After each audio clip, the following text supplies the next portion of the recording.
The United States has special ops forces, meaning intelligence and military operations, in more countries than they have embassies. They have embassies in roughly 1/3 of all the countries in the world, but they have special ops forces in roughly 3/4 of all the countries on Earth. The U.S. has carried out at least 469 military interventions since 1798, but more than half of those have been carried out in just the last 30 years. In other words, they've carried out more military operations around the world in just the past 3 decades than in the preceding 200 years.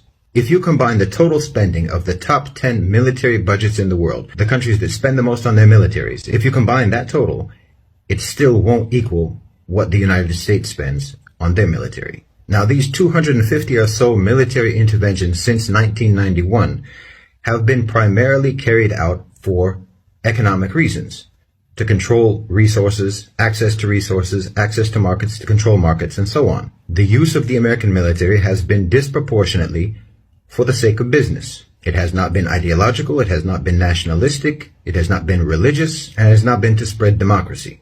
The U.S. military does not enter a country except that it is either following or followed by businessmen. Now, I'm saying all of this to explain that whenever we talk about the U.S. doing this or that, we're not talking about the United States per se. We are talking about the military and political power of the U.S.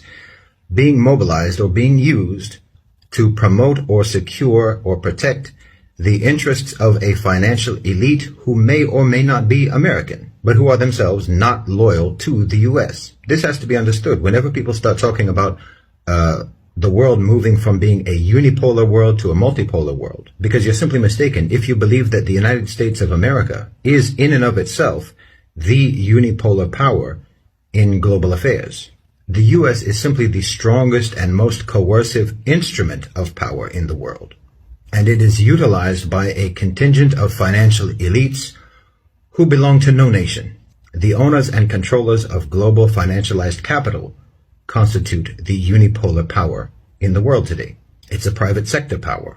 They are not a country, they are not a nation state, but they dominate global affairs. As long as this remains the case, there is never going to be any genuine multipolarity in international relations. So it would be useful for you to start thinking of investors or thinking of the rich as being their own nationality. Their interests and agendas have nothing to do with the security or well-being of the nations in which they hold citizenship.